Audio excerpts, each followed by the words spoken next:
Hey there. Most of us imagine medieval castles as these grand, romantic places. I'm about to ruin that movie version for you. We live in a world of luxury now. You have a toilet that flushes, but back then, you just had a hole in the floor. That hole dropped your mess straight into a dark pit. We have private bedrooms. They slept in big piles on the floor to stay warm. It was crowded, and it stank. It gets weirder. They used old urine to wash their clothes because the chemicals cleaned the fabric. The king actually paid a man to follow him around and wipe his bottom. And instead of soft paper, they used handfuls of moss. If you want to stay curious, go ahead and subscribe. Also, where are you listening from tonight? Let's see what happened when they finally stepped outside. So you just walked out of that bathroom. You're shaking your head, wondering how anyone lived like that. But here's the thing you have to understand. You probably think a castle is a house. I mean, kings lived there, right? We've all seen the movies. We see the big dining halls and the fancy robes. But you have to wipe that image out of your brain right now. A castle wasn't a home. It was a fortress. It was a military base designed to keep a small group of people alive while everyone else in the world tried to kill them. It's less like a mansion and more like a tank made of rock.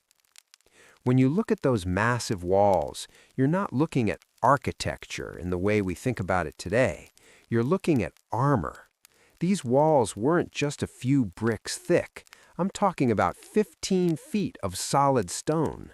Imagine standing in your living room and walking 5 big steps. That's how thick the wall was. And they didn't even use nice, clean bricks the whole way through. Usually, they built 2 outer layers of flat stones and then just filled the middle with whatever they had. Broken rocks, sand, and a really rough kind of glue called mortar. They didn't do this because it looked good. They did it because if a guy with a catapult showed up, they needed something that wouldn't shatter. When a 100-pound rock hits a wall like that, it shouldn't even make a dent. That was the goal. If you were inside, you didn't care if the wall was ugly. You just cared that it stayed standing. Now let's talk about the windows, or the lack of them. If you're building a house today, you want big windows. You want that natural light, right? Well, in a castle, a window is just a hole that someone can shoot an arrow through. So they didn't have big windows. They had these tiny vertical slits called arrow loops. From the outside, they look like little cracks in the stone. From the inside, they're wider, so a defender has room to move his bow around. But think about what that does to your daily life. It means that even on a beautiful sunny afternoon, the inside of your house is dark. It's dim, it's gray, and it's depressing. Glass was way too expensive for most people, and even if you had it, you wouldn't put it in a hole meant for shooting. So most of the time, those slits were just open to the air. If it was raining outside, your floor was getting wet. If it was windy, you were getting hit with a breeze that could blow out your candles. And that brings us to the biggest problem of all, the temperature. Stone is a terrible insulator. That's just a way of saying it doesn't hold heat. It does the opposite. It sucks the heat right out of your body. Think about how a basement feels in the summer. It's always a little chilly, right? Now imagine that feeling, but it's January and you're living in a building made entirely of that basement stone. It was like living inside a giant refrigerator. You'd have these massive fireplaces, sure, but they were pretty much useless. Most of the heat went straight up the chimney, and the rest of it couldn't fight against the freezing cold coming off the walls. This is why everyone in those old drawings is wearing so many clothes. I'm not just talking about the fancy capes. I'm talking about thick wool tunics, fur-lined coats, and heavy hats. You wore your outdoor clothes inside all day long. You wore them when you ate. You wore them when you slept. If you didn't, you'd wake up with frost on your blankets. The people who lived here weren't looking for comfort. They weren't looking for a cozy spot to relax. They were trying to survive a world that was incredibly violent. You traded away your sunlight, your warmth, and your privacy just to make sure that a rival lord couldn't break in and kill you in your sleep. Every design choice, from the thick walls to the tiny windows, was about defense. It was a hard, cold, dark way to live. But if you were behind those walls, you were safe. And in those days, being safe was worth more than being comfortable. It was a trade-off that defined your entire life. You didn't live in a castle because it was nice. You lived there because you wanted to see tomorrow. It was a machine for survival. And just like any other machine, it wasn't always a pleasant place to be. You'd spend your whole life in a dark, freezing box just because it was the only place where someone couldn't easily cut your head off. It wasn't about the view. It was about the fact that nobody could get in to ruin it. So you're safe inside your stone box. Nobody is going to cut your head off today. That's the good news. The bad news is that you're about to realize you haven't been alone for a single second since you walked through the gate. If you think a castle was a quiet, fancy palace where a king and queen sat on thrones and listened to harp music, you've been lied to. It was more like a crowded bus station that also happened to be a military base and a farm. A castle was less of a home and more of a tiny, packed city stuffed into one building. You had the lord and his family, but they were just a small part of the crowd. The place was crawling with people. You had soldiers everywhere, guys who spent most of their time cleaning weapons and probably smelling like wet wool. You had cooks who were constantly sweating over open fires. You had blacksmiths, stable boys, teenage pages running errands, and women doing endless piles of laundry. Then you have the random people. Back then, if you were traveling and saw a castle, that was your version of a hotel. You just showed up. There wasn't a front desk or a reservation system. You just walked in, found a corner, and that was your home for the night. This meant the castle was always full of strangers. You never knew who you were going to wake up next to. The center of this whole mess was the Great Hall. Today, we have different rooms for everything. We have a kitchen for cooking, a dining room for eating, and a bedroom for sleeping. In a castle, you had one giant room that did everything. It was the ultimate multi-purpose space, but not in a cool, modern way. During the day, the Great Hall was the office. The lord sat there and handled business. He'd settle arguments or tell people which fence needed fixing. While he was doing that, servants were dragging in massive wooden tables for lunch. It was a constant, loud shuffle of furniture and people. You couldn't just sit and relax because there was always someone moving a bench or spilling a bucket of water near your feet. When the sun went down, the Great Hall didn't get quiet. It just switched jobs. Those same tables were pushed against the walls, and the floor, where everyone just ate dinner, became the bedroom. And I'm not talking about a couple of people. I mean dozens of people, all sleeping on the same floor. Think about that. You're trying to sleep on a thin pile of straw. Right next to you is a soldier who's snoring like a freight train. On the other side is a traveler you've never met who's coughing in his sleep. There were no walls, there were no doors, there was absolutely no privacy. If you wanted to have a private talk with your wife or a secret meeting with a friend, you were out of luck. Everyone saw everything you did. Everyone heard every word you said. The noise was a total nightmare. It never actually stopped. You had dogs roaming around the hall, fighting over bone scraps and barking at nothing. You had the massive fireplace popping and hissing all night long. Because the walls were just bare stone, every single sound echoed. A single sneeze could sound like a gunshot. It was a 24-hour cycle of shouting, clanging, and shuffling. You also have to remember that people back then didn't really understand the idea of a personal bubble. You were always touching someone. If you were walking down a hallway, you were bumping shoulders with a guy who hadn't taken a bath in a month.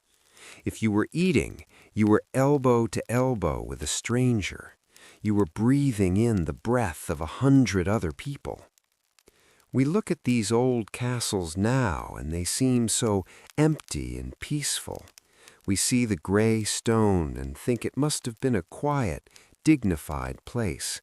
But back then, it was the opposite. It was a loud, cramped, sweaty pressure cooker. It was a box filled with way too many people who had nowhere else to go. And this is where the real problems start. When you have that many people living on top of each other in a dark stone room, things get dirty fast. They have to eat, they have to sleep, and they have to deal with all the gross stuff that comes with being a human being.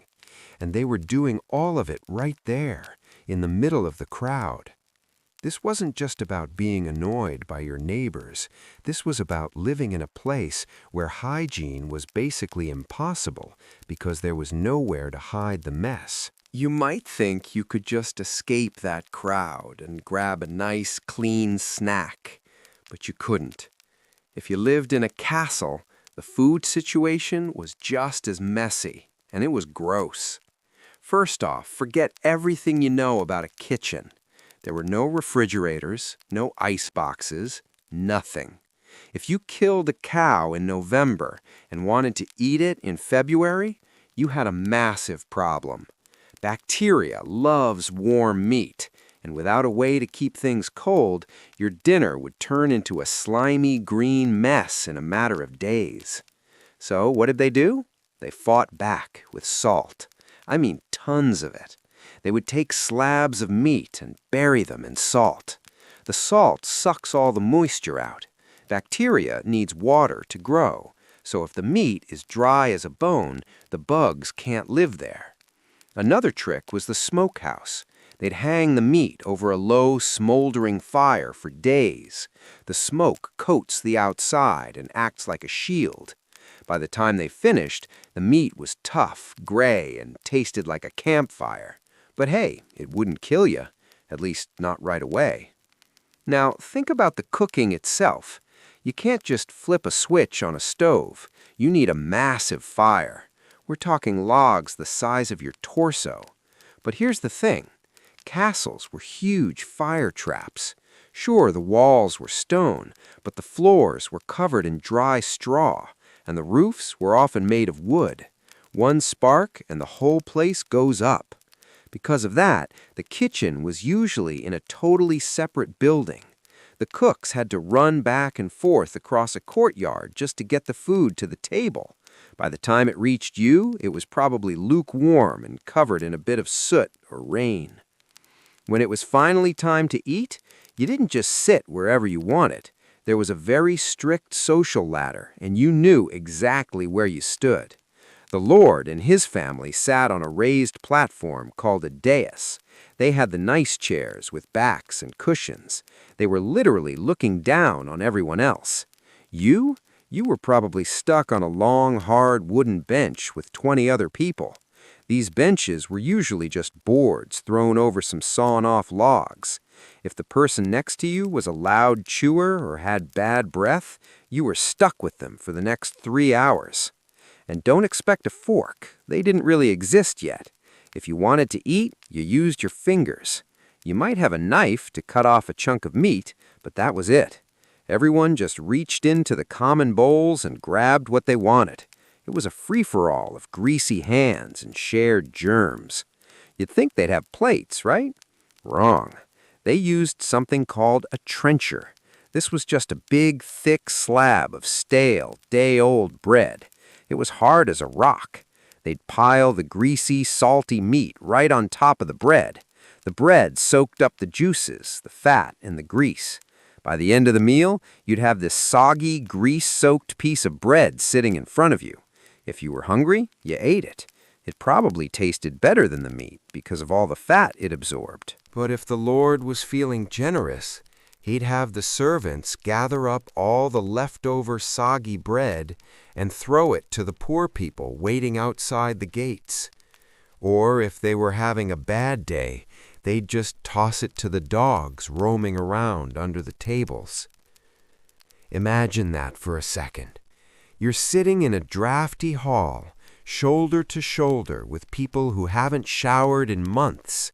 You're tearing apart a piece of salt-caked beef with your bare hands, and your plate is a piece of bread that's slowly turning into a sponge for animal fat. There were no napkins. You just wiped your hands on your clothes or maybe the straw on the floor. It wasn't a fancy dinner party. It was a greasy, loud, and very salty survival event. And it wasn't just about the main course. Everything had to be flavored heavily to hide the fact that the food wasn't exactly fresh. They used a lot of onions and garlic, not just because they liked the taste, but because they needed to cover up the smell of meat that was on the edge of going bad. If you were rich, you had spices like pepper or cinnamon, but even those were just there to distract your tongue from the reality of what you were chewing on. You were constantly eating stuff that we wouldn't even feed to our pets today. The whole process was a massive production. Every single meal required an army of people just to keep the fires going, fetch the water, and haul the heavy crates of salted food. It was loud, it was hot, and it smelled like a mix of wood smoke and old grease. There was no such thing as a quiet dinner. You were always part of this giant, messy machine. And once the sun went down, the whole thing got even weirder because you were doing all of this by the light of a few smoky candles that barely did anything. So you've got your salty meat, your soggy bread plate, and your dirty hands. You're sitting on a hard bench while the boss watches you from his high chair. This was the highlight of the day. This was as good as it got. But even as you're finishing your meal, you're probably thinking about the next problem, because all that food and all those people sitting together in one room for hours leads to a very predictable and very gross biological result. So, after you've dealt with all that, your body is finally ready to shut down. You've eaten, you've handled your business, and now you just want to collapse. But don't expect to just walk down a quiet hallway and shut a door. In a medieval castle, the idea of having your own space to sleep was basically non-existent. If you're the lord or the lady, you do get a specific room, usually called a solar. But don't go thinking this is some luxury suite. It's a cold, dark stone box. And even then, it's not just for you. But before we get to the people, let's talk about the bed itself. You aren't flopping onto a soft mattress with springs. The bed is a big wooden frame, and instead of slats, they used thick ropes tied in a grid. This is actually where we get the phrase, sleep tight. Every night, someone had to take a wooden key and tighten those ropes. If they didn't, the whole thing would sag, and you'd spend the night curled in a ball in the middle of the frame. On top of those ropes, they threw a giant sack called a pallet. It was stuffed with straw or dried grass. Now, I want you to really think about what that means. Straw is basically a luxury apartment for bugs. You're lying down on a pile of dried plants that's full of mites, lice, and fleas. Every time you move, the straw crunches and a cloud of dust and mold hits you in the face. If you were really rich, maybe you had a second layer filled with feathers, but even those were magnets for bedbugs. You didn't just go to sleep, you shared your bed with thousands of tiny, hungry roommates. And then there's the privacy issue, or rather the total lack of it. Even in the Lord's private room, there were people everywhere. Your servants didn't have their own rooms to go to. They slept right there on the floor, around your bed. If you're the Lord, you might have 4 or 5 guys snoring just a few feet away from you. They were there to keep the fire going, or to bring you a drink if you woke up thirsty. It's hard to imagine today, but being powerful meant you were never ever left alone. You'd be trying to get some rest while your servants were whispering or shifting around on their floor mats. It was crowded, it was loud, and the smell of a dozen unwashed bodies in one small room was intense. For everyone else in the castle, things were way worse. If you were a knight, a servant, or just someone passing through, you didn't get a room at all. You slept in the great hall. This is the same room where everyone just ate dinner and where the dogs have been hanging out all day. When the sun went down, the tables were pushed aside and the floor became one giant communal bed. You didn't have a mattress. You just found a spot on the floor and dropped. You'd move some of the dirty floor straw into a pile, use your coat as a blanket, and maybe use a log or a sack of grain as a pillow. Now, let's get into the grossest part, the dress code. Most people back then slept completely naked. If you were lucky, you had a simple linen shirt that went down to your knees, but that was it. No underwear, no socks, nothing. Now, keep in mind that stone castles are like giant refrigerators. The walls soak up the cold and stay freezing all year round. Once the fire in the fireplace died down, the temperature in the room dropped fast. So how did you stay warm? You used the person next to you. You'd huddle up as close as possible to a total stranger just to steal their body heat. You'd be lying there, skin to skin, with some guy you'd never met who probably hadn't bathed in a month. It was a giant, sweaty, naked pile of people just trying not to freeze to death before sunrise. And you can't forget the dogs. Dogs were everywhere in a castle, and at night they were the best heaters you could find. You'd grab a couple of hounds and pull them onto your spot on the floor. They'd lie on your feet or up against your back. It kept you warm, but you have to remember that these dogs were covered in the same mud and fleas as everything else. By the time you woke up, you were covered in dog hair and probably had a few new itchy bites to deal with. So you've got the scratching from the bugs in your straw, the snoring of a dozen people in your ear, the freezing cold air, and the smell of dogs and unwashed skin. You didn't wake up feeling refreshed. You woke up tired, itchy, and ready to get out of that room as fast as possible. But the sun is up now and the castle is starting to move again, so you just shake off the straw and start your day. You're standing there, brushing bits of straw off your sleeves and legs, and you look down at the floor. You'd probably expect to see cold gray stone. And yeah, that's what's actually holding the building up. But people back then didn't want to walk on bare stone all day. It was freezing, it was slippery, and it made every footstep sound like a drum. So they had a solution that seemed pretty smart at first. They covered the floors with something called rushes.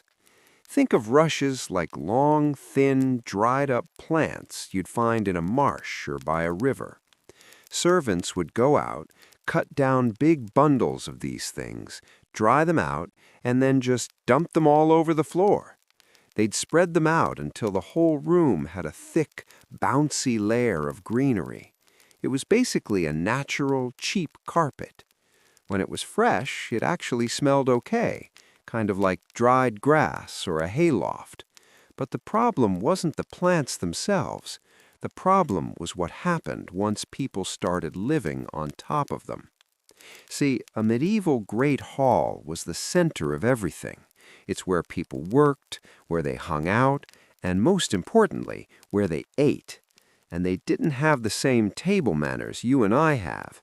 They didn't have trash cans, and they didn't really use plates the way we do. If a guy was chewing on a big greasy ham bone and he finished the meat, he didn't look for a bin. He just dropped it, right there between his feet. Into the rushes it went. It wasn't just bones either. People would drop clumps of fat, crusts of bread, and bits of gristle. If they were drinking ale out of a tankard and they didn't like the dregs at the bottom, they'd just toss the liquid onto the floor. If they needed to spit, they didn't use a tissue, they just let it fly. And you have to remember the dogs. Every castle was packed with hunting dogs and pets. These dogs didn't wait by the door to be let out for a walk. They just did their business wherever they happened to be standing. It all sank down into those plants and stayed there. Now, you're probably thinking that they must have cleaned this up eventually. Well, they did, but not the way you'd hope. Instead of sweeping the whole mess out and starting fresh every day, they used what I call the sandwich method. When the top of the floor started looking too disgusting, or the smell of rotting meat and dog waste got too strong, the servants would bring in a fresh load of clean rushes. They'd just throw the new plants right on top of the old ones. Sometimes they'd mix in some dried flowers, like lavender or rose petals, to help mask the stench. It looked okay on the surface, but underneath that new layer, you had a nightmare brewing.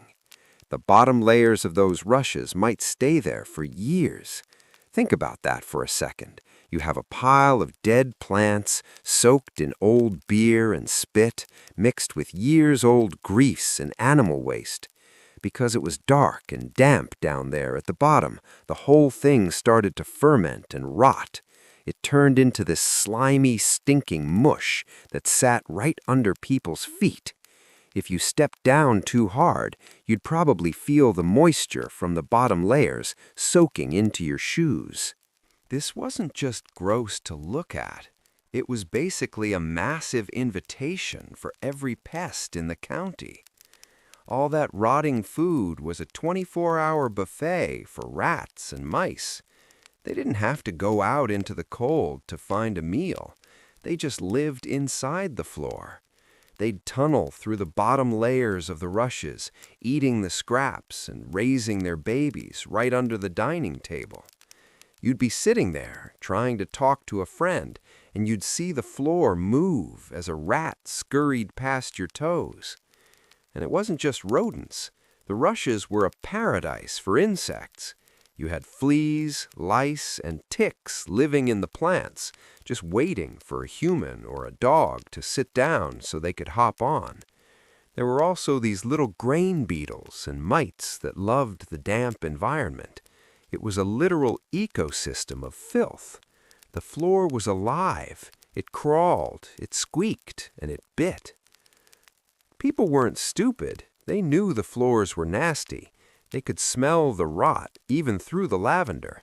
They could see the fleas jumping onto their legs. But they didn't really have a better way to handle it.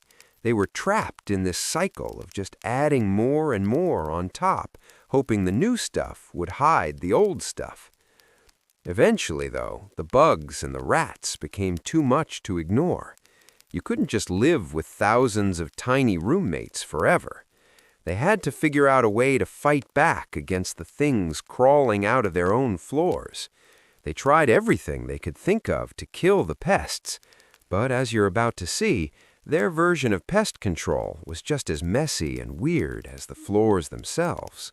So, if you thought the floors were disgusting, you haven't seen anything yet. You're standing on a floor that's basically a layer of old garbage and animal waste. But we haven't even talked about where the human stuff goes. I'm talking about the bathroom. Except back in a medieval castle, they didn't call it a bathroom. They called it a garderobe. It sounds like a fancy name for a closet, and honestly, that's because it kind of was. But instead of just holding your clothes, it held a stone bench with a hole cut right into the middle of it. I want you to picture this for a second. You're in a tiny, cramped room built into the thickness of the outer castle wall. It's freezing cold because there's no insulation. You sit down on this heavy stone slab, and there's nothing between you and the outside air but that hole.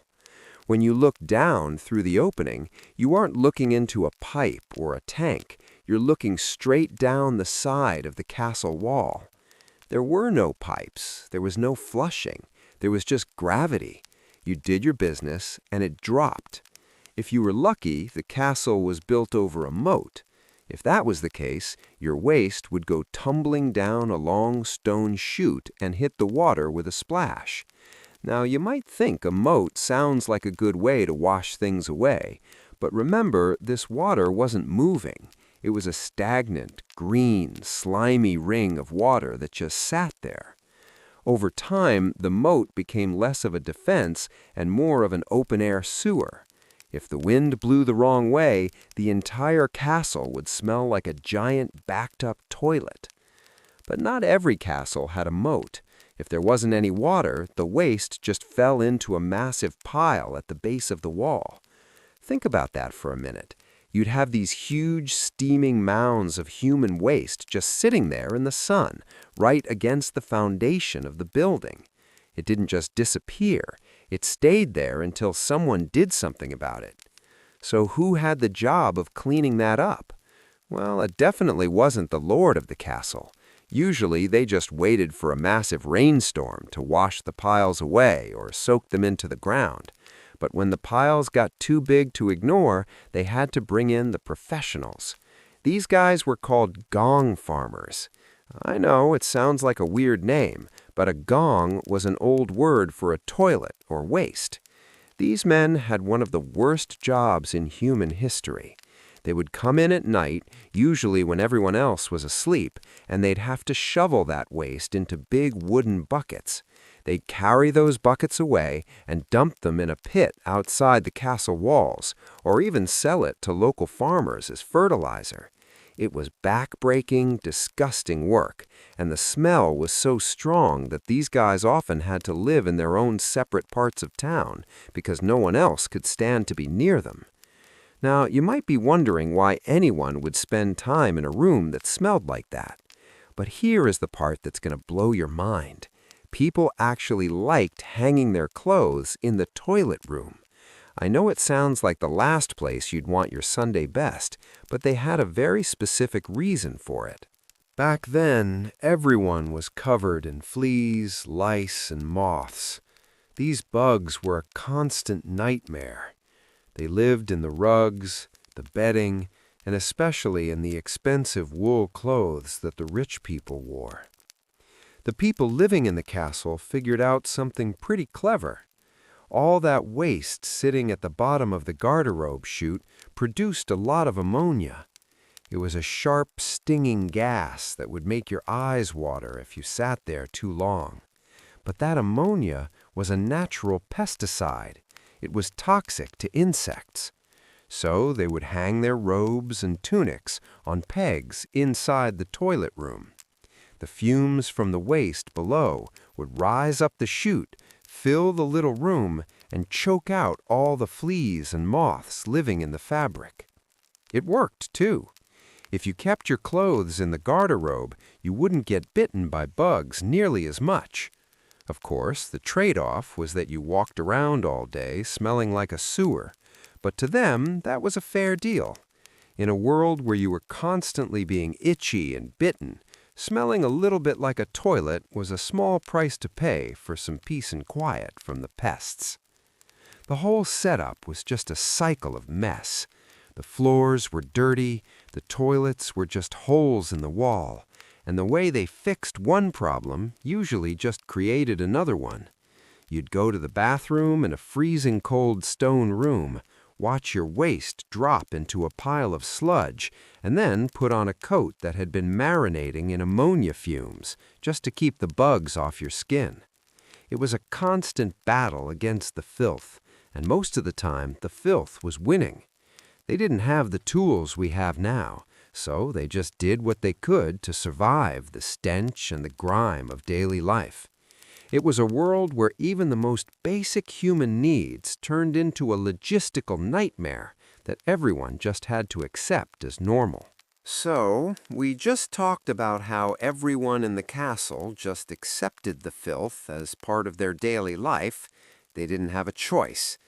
But if you think the general stench of a crowded stone hallway was bad, wait until you hear about the guy whose entire career depended on the king's digestive system. I am not joking. When you were the most powerful person in the country, you didn't even go to the bathroom alone. You had a specialist for that. They called him the Groom of the Stool. It sounds like a fancy, important title, right? Like maybe he looked after the horses or managed the royal furniture. But it wasn't that at all. In the 1500s, a stool was just a wooden box with a hole cut in the top and a pewter bucket tucked inside. And the groom was the guy who carried it, set it up, and stayed in the room while the king did his business. Think about that for a second. You are standing there in a tiny, cramped little side room. It is probably hot.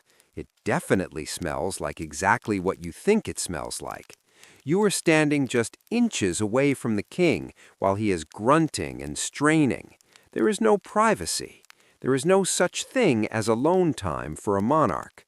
You are watching the leader of the nation at his absolute most vulnerable and, frankly, his most disgusting.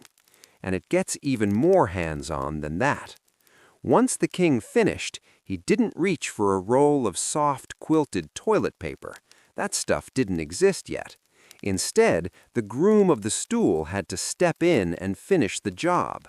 He would use pieces of expensive linen to wipe the king clean. Sometimes he'd use a sponge or a washcloth. He did the dirty work, so the king didn't have to get his own hands messy. But his job didn't stop there. He also had to check the contents of the bowl. I know, it sounds like a nightmare, but back then they didn't have x-rays or blood tests. The only way to know if the king was getting sick was to look at what came out of him. The groom was the first line of defense for the king's health. If something looked off, the groom was the one who ran to the doctors. He was basically a high-stakes bathroom attendant and a medical scout all in one. Now, you're probably wondering why any sane person would ever sign up for this. I wouldn't do that job for all the money in the world, and I bet you wouldn't either. But back in a medieval or Tudor castle, people were literally fighting each other for this position. They would beg, plead, and use every family connection they had just for the chance to wipe the king's backside. Why? It all comes down to one thing: access. In a royal court, everything is about who you know and how much time you get to spend with them. Most people spent their entire lives trying to get just 5 seconds of the king's attention. They would wait in drafty hallways for weeks just to hand him a piece of paper or get him to look their way. They were desperate for a scrap of influence. But the groom of the stool, he had the king's ear for 20 or 30 minutes every single morning. Think about the king sitting there. He's relaxed. He's stuck in one spot. He can't really walk away. He is probably bored. So what does he do? He talks. He complains about his advisors who are annoying him. He vents about a war he is planning or how much he hates the food the cook made the night before. He talks about which lords he trusts and which ones he wants to throw in a dungeon. And the groom is right there, listening to every single word. This made the groom of the stool one of the most dangerous and powerful people in the entire building. If you wanted the king to like you, you didn't go to the king, you went to the groom. You gave the groom gifts, you paid him off, you treated him like a superstar because he was the gatekeeper. He was the one who could whisper your name in the king's ear at exactly the right moment. He could say, "Hey, I heard that guy Smith is doing a great job," while the king was in a good mood, and suddenly Smith gets a promotion and a new house. Because of this, the job didn't go to some random servant or a poor guy off the street. It went to high-ranking nobles. We're talking about the sons of lords and earls. These were rich, educated men from the best families in the land. They were happy to handle a dirty sponge if it meant they got to be the king's best friend. They lived in the best rooms in the castle, right next to the royal suite. They wore the best clothes. In fact, a lot of the time, they got to keep the king's old clothes when he was done with them, which was a huge deal because fabric was incredibly expensive. By the time you get to the era of Henry VIII, the groom of the stool was basically the king's personal secretary and best friend rolled into one. He handled the king's private pocket money. He knew all the deepest, darkest state secrets. He knew who was about to be arrested and who was about to get rich before anyone else in the world. He was the ultimate insider. Everyone else in the court had to bow to him and stay on his good side, even though they knew exactly what he spent his mornings doing.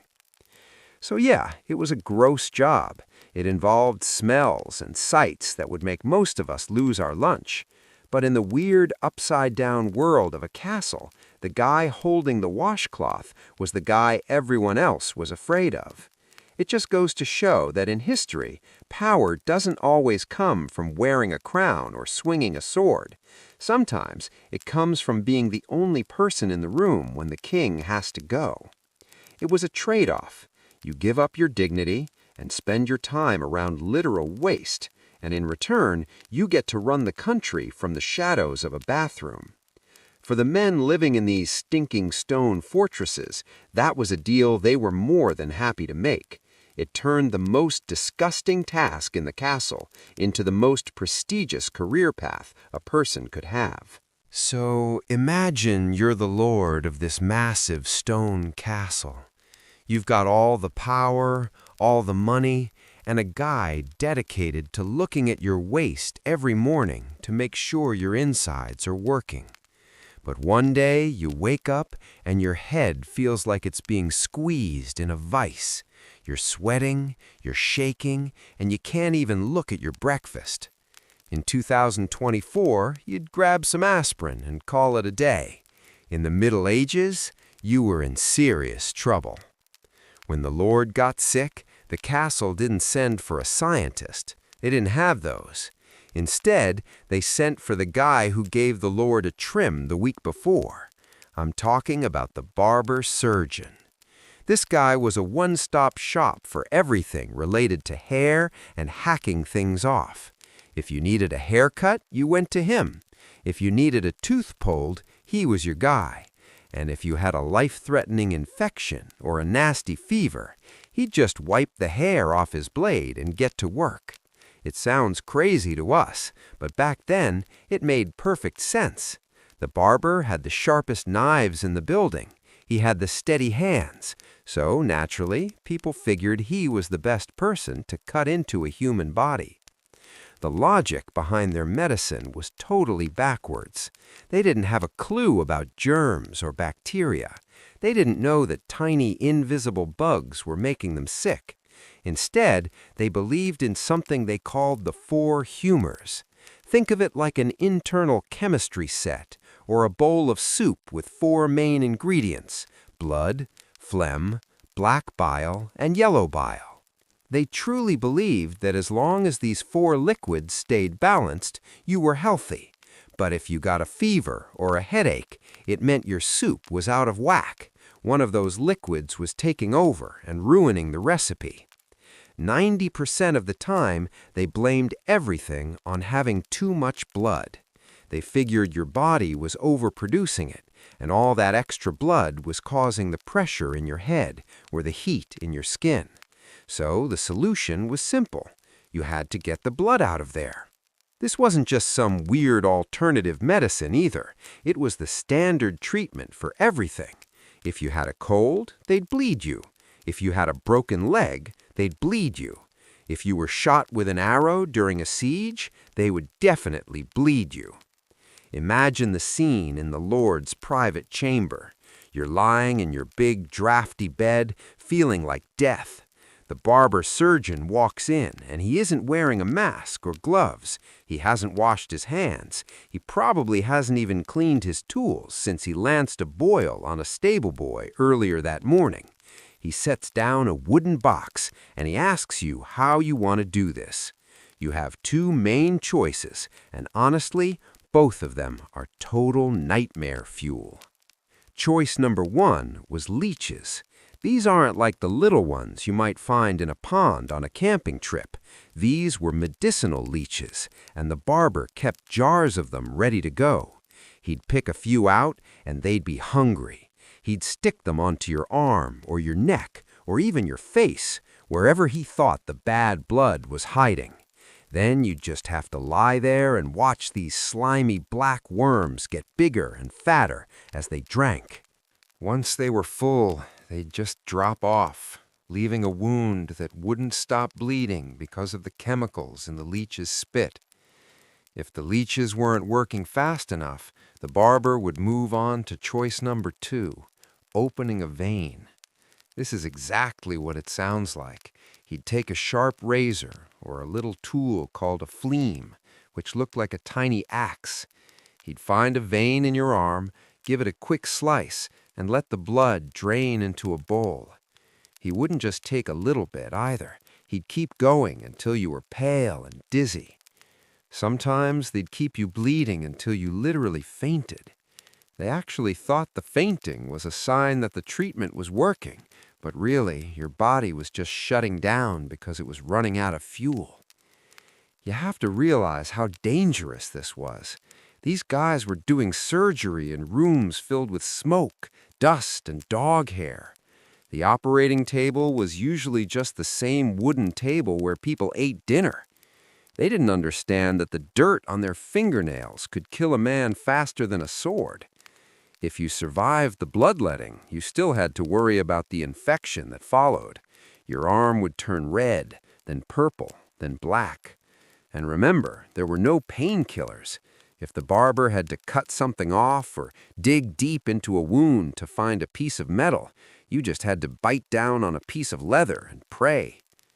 The survival rate for anything serious was basically a coin flip. If you got a deep cut in a fight, the barber surgeon might try to stitch it up with silk thread or even cauterize it. That's just a fancy way of saying he'd take a red-hot iron from the fire and press it onto your open flesh to sizzle the wound shut. It stopped the bleeding, sure, but the pain was enough to make you wish you'd died in the battle. Even the richest lord in the highest tower had no better chance than the guy cleaning the toilets. All the gold in the world couldn't buy you a sterile bandage or a simple bottle of antibiotics. You'd think they would have noticed that people kept dying after these treatments, but they didn't see it that way. If you died, they just said it was your time to go, or that your humors were too far out of balance to be saved.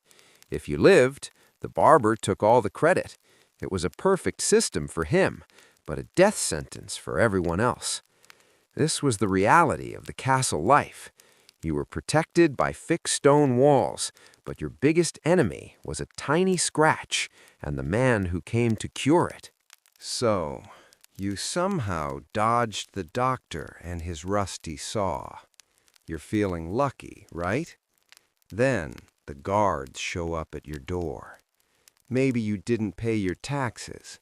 Maybe you looked at the local lord the wrong way. Either way, you're headed for the dungeon. Now, I need you to forget everything you've seen in the movies. Forget the Iron Maiden or those weird chairs with the spikes on the seat. Most historians think those things were actually invented hundreds of years later just to scare tourists in museums. In a real medieval castle, space was expensive. Every square inch of stone had a job to do. The Lord wasn't going to waste a massive, perfectly good room on a collection of complicated machines that probably broke every time you used them. Dungeons weren't these sprawling underground mazes with torches on the walls. Most of the time, they were just tiny, cramped storage rooms that the Lord didn't need for his grain or his wine. The reality of being a prisoner was actually pretty boring, right up until it became terrifying. It was about two things: money or waiting. If you were a knight or a noble from the next town over, you were basically a walking bag of gold. They didn't want to hurt you. If they broke your arms, your family might not pay the ransom. So they'd toss you in a room, maybe even give you a decent meal, and just wait for your dad to send over a chest of coins. It was more like a really bad hotel stay than a torture chamber. You'd sit there for weeks or months, staring at the walls, waiting for the paperwork to go through so you could go home. But let's say you weren't a fancy knight. Let's say you were just a regular person who got on the wrong side of the law. This is where things get dark. If the Lord didn't want to wait for a trial, or if he just wanted you gone forever, he'd use the oubliette. And that's exactly what the plan was. They were going to put you in a hole and forget you ever existed. Imagine you're being dragged down a narrow spiral staircase. The air gets colder, and it smells like wet dog and old trash. You get to the bottom level, but the guards don't stop at a door. Instead, they point to a hole in the floor. It's barely wide enough for your shoulders. There are no stairs leading down into it. There's no ladder. The guards don't say a word. They just grab you by the arms and drop you. You fall 10, maybe 20 feet into pitch blackness. You hit the ground hard. Maybe you break a leg. Maybe you just get the wind knocked out of you. You look up and you see that tiny circle of light way above you. Then you hear a heavy stone slab slide over the opening. That's the last time you see the sun. In the oubliette, there was no torturer in a black mask. There didn't need to be. The room did all the work for them. It was usually just a narrow stone cylinder. It was too small to walk around in, and often too narrow to even lie down comfortably. You just sat there in the dark.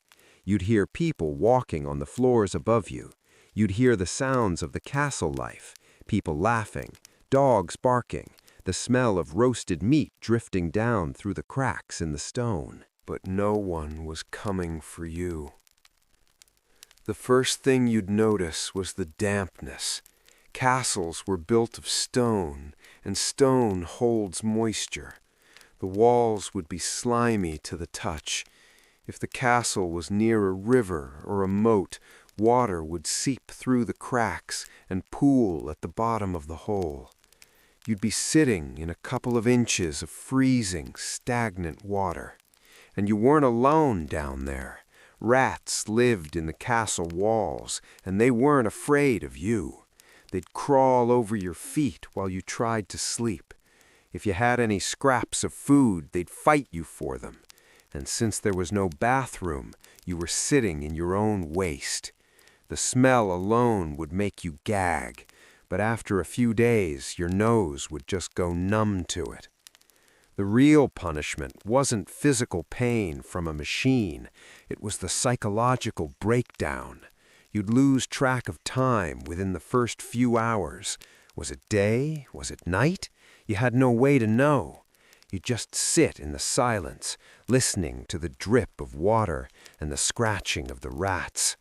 Sometimes the guards might throw down a piece of stale bread or a jug of dirty water, but they wouldn't talk to you. They didn't want to hear your side of the story. They were just keeping you alive because the Lord hadn't decided to let you die yet. Starvation was the most common torture method. It was cheap, it was clean, and it didn't require any special equipment.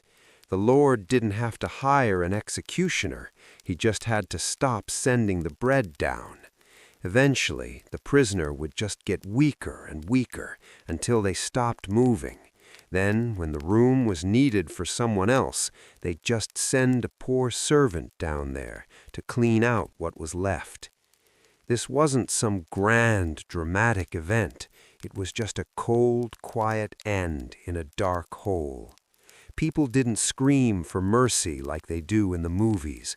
They mostly just withered away in the dark, forgotten by the world above their heads. That was the true horror of the castle dungeon. It wasn't about the pain they gave you. It was about the fact that they didn't care enough to even look at you while you died.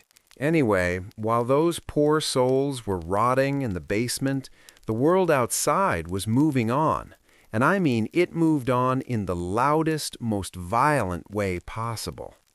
For hundreds of years, the castle was the ultimate way to tell the world to stay away. If you had 20-foot stone walls, you were basically a god. You could sit in your drafty hall, eat your salted pork, and laugh at anyone outside who wanted your stuff. But then things changed. Someone figured out how to mix sulfur, charcoal, and saltpeter. They called it gunpowder.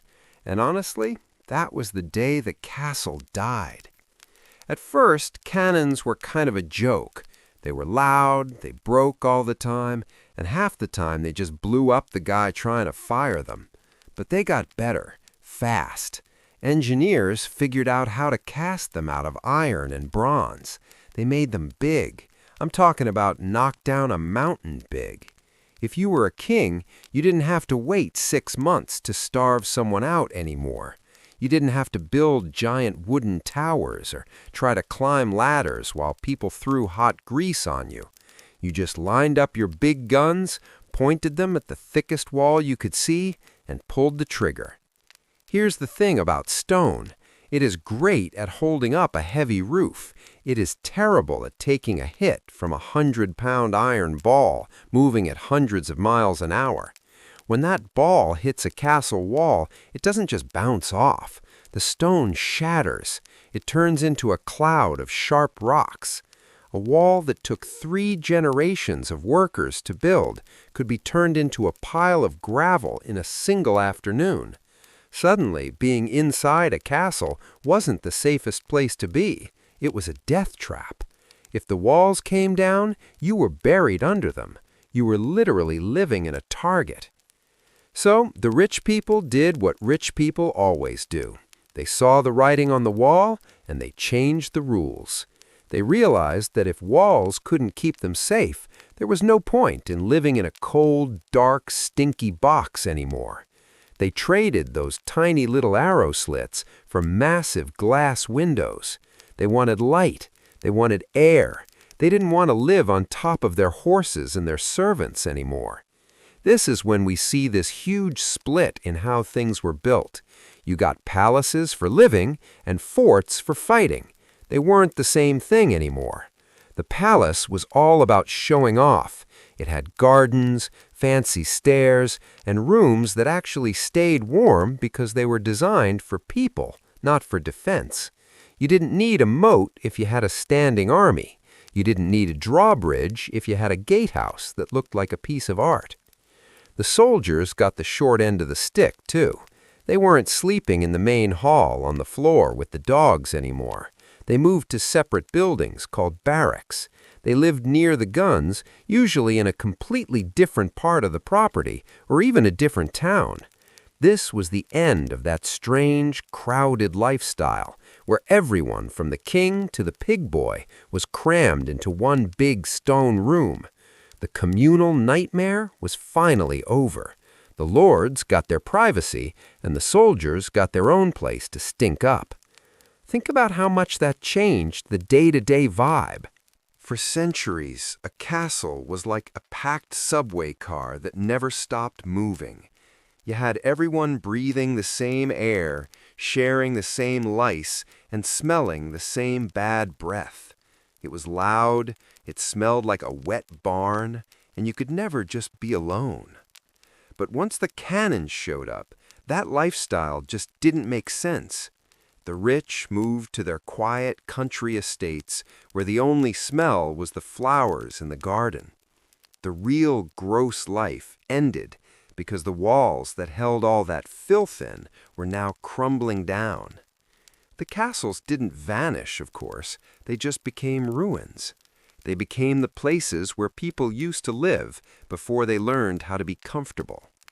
The era of the big, stinky rock house ended, not because people suddenly got cleaner, but because they got tired of being sitting targets. The next time you see a castle on a hill, don't think about the knights or the fancy dinners. Think about the first guy who saw a cannon pointed at his front door and realized his house was just a very expensive pile of future rubble. He didn't stay to fight. He packed his bags, moved to a house with big windows, and never looked back. The mess was over. The modern world had arrived, and it brought a lot more breathing room with it. That guy who moved out of the castle had the right idea. He was done with the damp walls and the constant freezing drafts. He traded a fortress for a home. We like to think of castles as these grand, romantic places. We imagine kings and queens living in luxury, walking through beautiful halls. But let's be real. If you actually stepped inside one of those places back then, you'd want to leave even faster than he did. You wouldn't be looking at the architecture. You'd be looking for a way to breathe without gagging. We've spent a lot of time looking at the grime today. We talked about the floors, and they were honestly the worst part. They weren't wood or nice carpet. They were stone covered in a thick layer of dried grass. People threw their dinner scraps there. Dogs did their business there. It stayed there for months, sometimes years. It was a literal carpet of filth. You didn't walk across the room. You crunched across a layer of old food, grease, and animal waste. Every time you stepped, you kicked up a cloud of dust and God knows what else. Then there's the bathroom situation, or the lack of one. You didn't have a private room with a sink and a mirror. You used a hole in the wall. You sat on a cold piece of wood and hoped for the best. Everything dropped into a pit at the bottom of the wall. If you were lucky, the rain washed it away into the moat. If not, it just sat there and stewed in the sun. And remember, nobody was washing their hands with soap. There was no germ theory. If you got a small cut on your finger, you didn't put a bandage on it. You just hoped it didn't turn green and kill you in a week. We have to remember why these things were built in the first place. They weren't built to be pretty or comfortable. They were military machines. Every thick wall and tiny window was designed for one thing: not dying. The windows were small, so people couldn't shoot arrows at you. The doors were narrow, so enemies couldn't rush in. It was like living inside a giant tank made of rocks. It was dark, it was cramped, it was built for war, not for living a good life. You were basically living in a bunker that happened to have a crown in it. You never had a moment of peace either. A castle was like a tiny city packed into a stone box. You had hundreds of soldiers, servants, cooks, and animals all shoved together. The noise was constant. You had blacksmiths hammering, horses neighing, and people shouting at all hours. The smell of unwashed bodies was everywhere. You shared your bed with thousands of biting bugs. You shared your air with thick smoke from the fires that never really went out. It wasn't a peaceful retreat. It was a crowded, loud, stinky mess. Yet, here is the crazy part. People made it work. They didn't sit around complaining about the smell because everyone smelled exactly the same. They didn't complain about the bone-chilling cold because they had never felt a heater in their entire lives. They lived their lives. They got married, they told jokes, they raised kids, and they played games. They found ways to be happy in a place that would make you and me miserable. They were tough. They had to be. If they weren't, we wouldn't be here today. They adapted to the grime and the cold because that was just life. We love to dress up the past today. We make movies where everyone has white teeth and clean clothes. We build theme parks that look like castles but smell like popcorn and soap. We want the adventure without the infection. We want the crown without the lice. It's fun to pretend, but it's a total lie. The real Middle Ages wasn't a fairy tale. It was a daily struggle against the elements and your own neighbor's trash. It was a world of stone and mud. I like my modern life. I like that my walls don't leak and my floor isn't made of old grass. I like that I can turn a handle and get clean water that won't make me sick. When you see a castle on a hill next time, don't just look at the towers. Think about the smell. Think about the cold. Think about the guy who finally packed his bags and moved to a house with big windows. He wasn't giving up.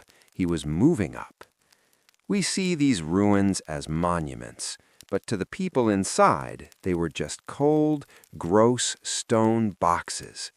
It's fun to visit the past, but I'm glad we don't have to stay there. The fairy tale is nice on a screen, but the real thing was a nightmare.